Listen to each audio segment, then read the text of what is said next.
Good evening, San Bernardino. I hope you all are having a super wonderful evening, a great kickoff to your week, and I hope you had a restful and rememberable Martin Luther King Day yesterday. So we are going to jump in to what we do best on agenda review nights, which is the agenda. But let's first make sure we are up and running. Everybody can see us. And then we'll go over what we've got going on tomorrow night, which is interesting because it's not like a super lot, but there is some good stuff. And if any of it pertains to you, then feel free. So, okay, let's get started here. All right. So we have a big closed session going on, and that is going to begin at 3 p.m. Normally it starts at 4, but as you can see, there are quite a lot of things going on. And so we have our conference with existing legal counsel, and that is the Brian Kellis et al. Versus City of San Bernardino Superior Court. Billy Hill, City of San Bernardino, United States District Court, Daniel Diaz Gomez versus City of San Bernardino, Treasurer Ortiz, me versus City of San Bernardino, Christopher Shipley versus City of San Bernardino, David Bailey versus City of San Bernardino Workman's Comp, and Gerardo Orozco, City of San Bernardino Workman's Compensation. So a lot of common themes there. The city is being sued, and we have a lot of existing litigation. We will also have a conference with the labor negotiator, agency designated representative regarding the city manager or designee, unrepresented group for the executive group. Then there is significant exposure to litigation, one case. So we'll find out what that is. And then a conference with real property negotiation or negotiator for the property located at 320 North East Street and for the Enterprise Technology Alliance Incorporated. So those are all the things that'll be coming. Like I said, this is um, a big agenda, so that'll be 2 hours worth. If there is anything that you want to speak to on any of these items, then you can come and speak directly to it for closed session. So then we will be moving into our regularly scheduled program, the regular meeting at 5 p.m. We will have our invocation and pledge of allegiance. If we make any decisions that are reportable, we will report them out in closed session. The public hearing, we have one, and that is to introduce for the first reading of the ordinance of MC 1659, approving Development Code Amendment 25-11 for accessory dwelling units, so ADUs, and this legislative update. If you remember late last year, we had an emergency update amendment to the municipal code. So this will be the reading of it. And there are some discussion pieces, I think, and I had discussed this. I did the agenda review today with staff. There are some things I think we as a community really need to think about as far as how we are adapting to the broadness of ADUs and units. And so I think this is going to be an interesting discussion. And I know a few of you around town, we talk about this often in our community meetings, like what this means and how impactful this is moving forward. So this is something you can sign up just individually to speak about if you have your own thoughts or ideas about ADUs and the statutory regulations that are going on. So this could be your own public comment just for ADUs. Then we have the city manager update and whatever great fun stuff he has for us. And then it'll be time for public comments for items listed and not listed on the agenda. So if there's something here you want to talk about or something else you want to talk about, we will be open to your comments. After that, we will move right into the consent calendar. And we are approving minutes. As you guys know, we're still moving forward with reviewing and approving minutes from January 20th of 2022, December 14th of 2022, May 9th of 2023, May 11th through 13th of 2023, November 19th of 2025, December 3rd of 2025, and December 10th of 2025 special meeting. So all of that. And then the American Rescue Plan update. So this is a receive and file. And for those of you that had looked previously, this is kind of it piggybacks on what we showed allocated in our special meeting on homelessness, but just where all of the funds are and where the projects in projection of where they're going to be ending and when we're going to have a lot of things completed. So that's good to see. Most of the funds have to be expended by the end of this year, so it's really important for us to keep track on it. And then we have the approval of commercial and payroll disbursements. So this is where it's being spent and who's getting paid.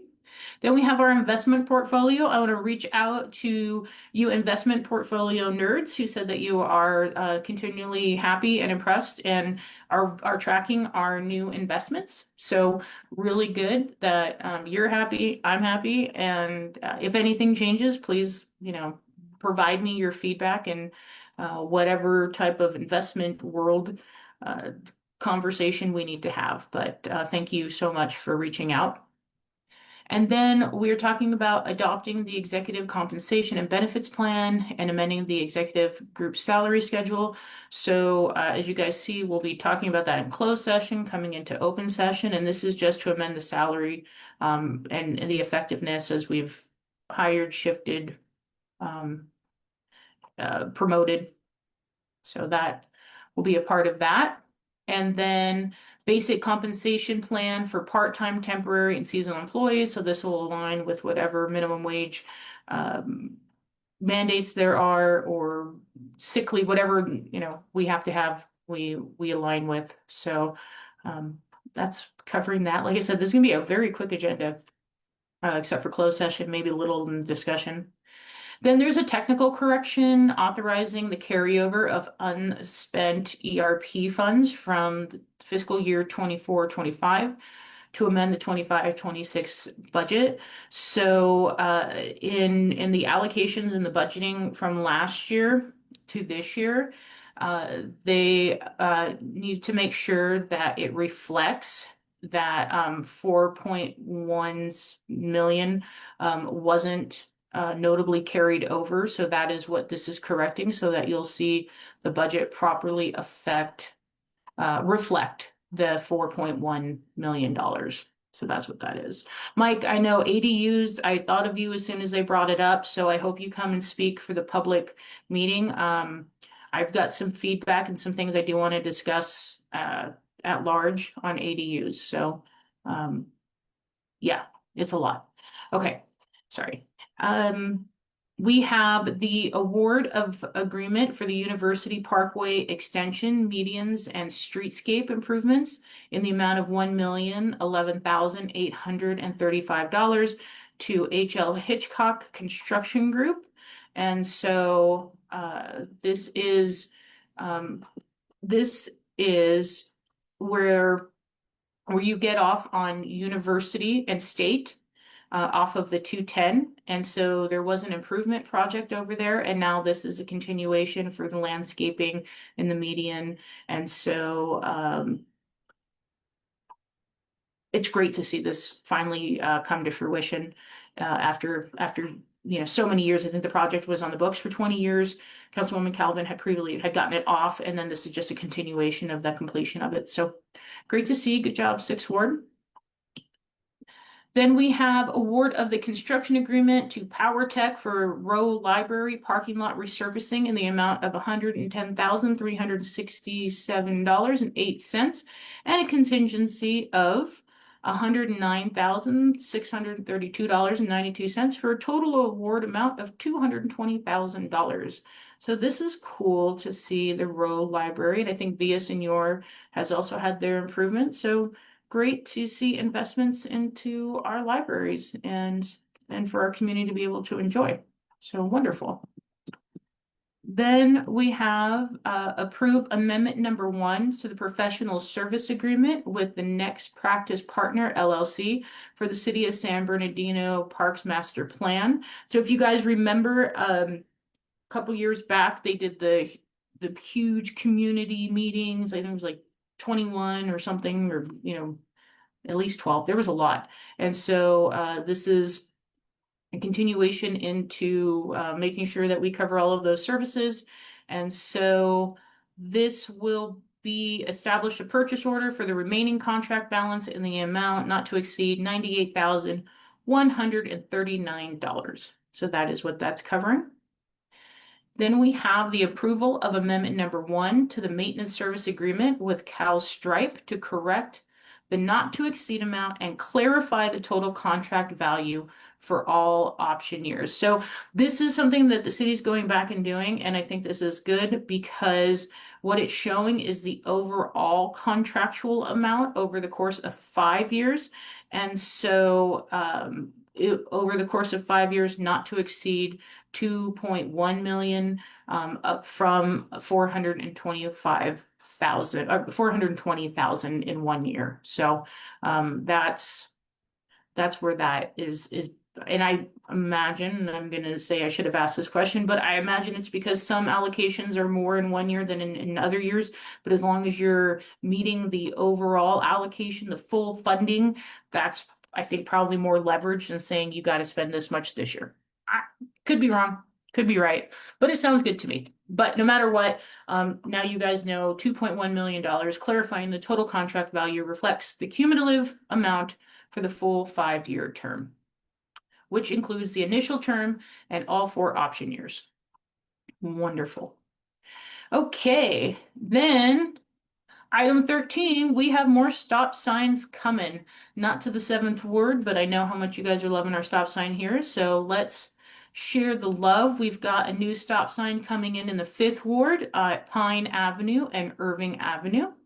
In the 1st ward, 11th Street and J Street. In the 1st ward, 11th Street and Wall Avenue. And that'll also extend down to Paris Street.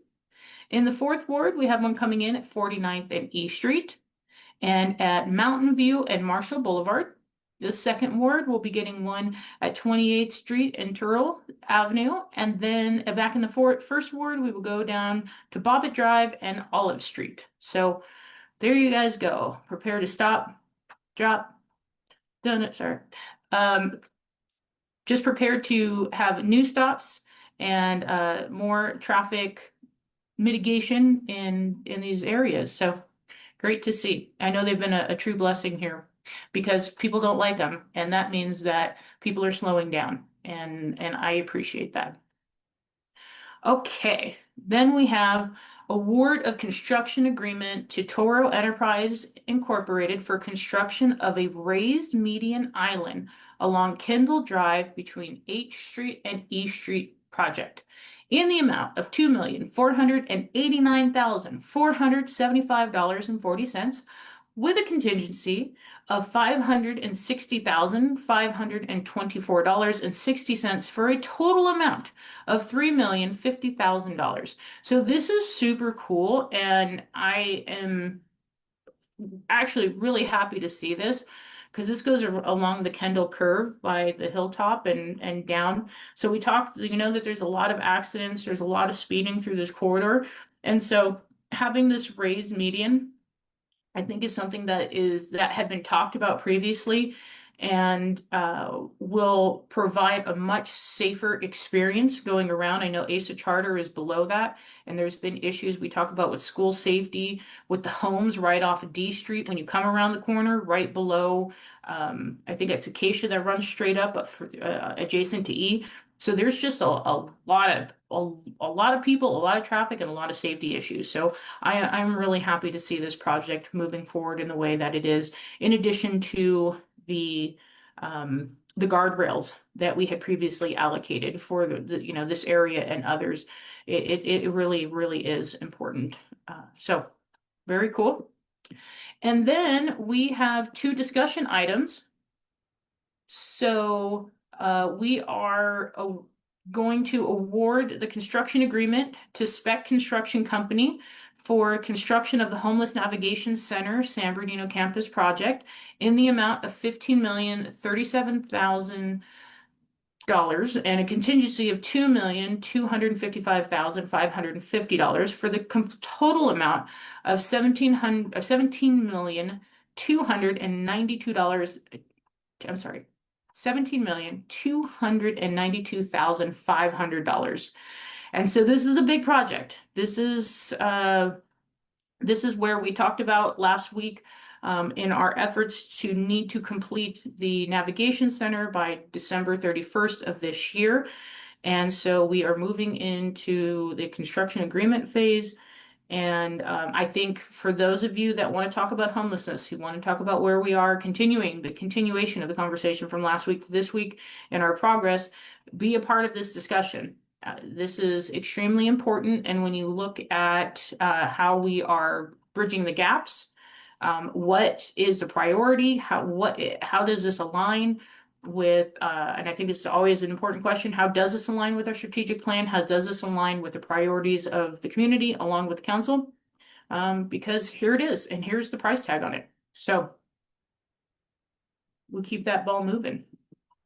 And then we have, last but not least, an exclusive negotiating agreement with Neighborhood Housing Services of the Inland Empire for the development of surplus land act sites 8, 9, and 10 for affordable housing in the Fourth Ward.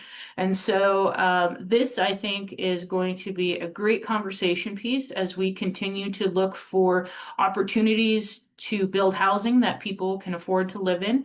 And so this is going to be up in the Fourth Ward along 49th Street. And come again, for those of you that are housing people, those of you that are looking for opportunities to see us implement strategies for sustainability in housing, here you go.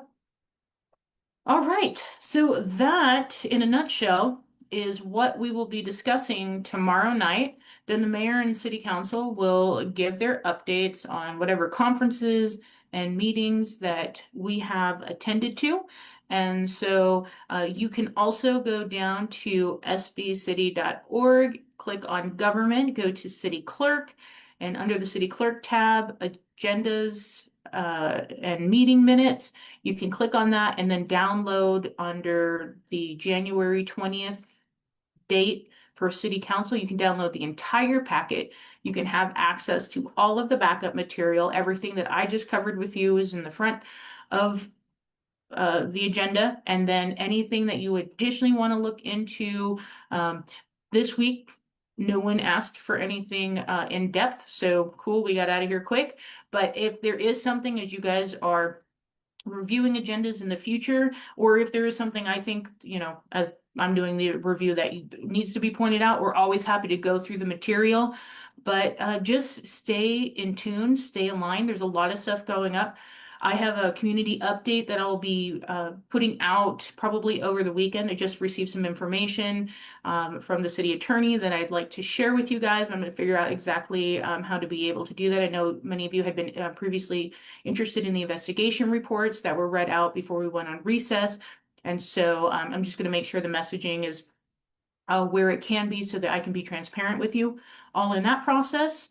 And so, yeah, thank you guys so much. For those of you that will be attending tomorrow, I look forward to seeing you and have you guys a super wonderful rest of your evening. Good night.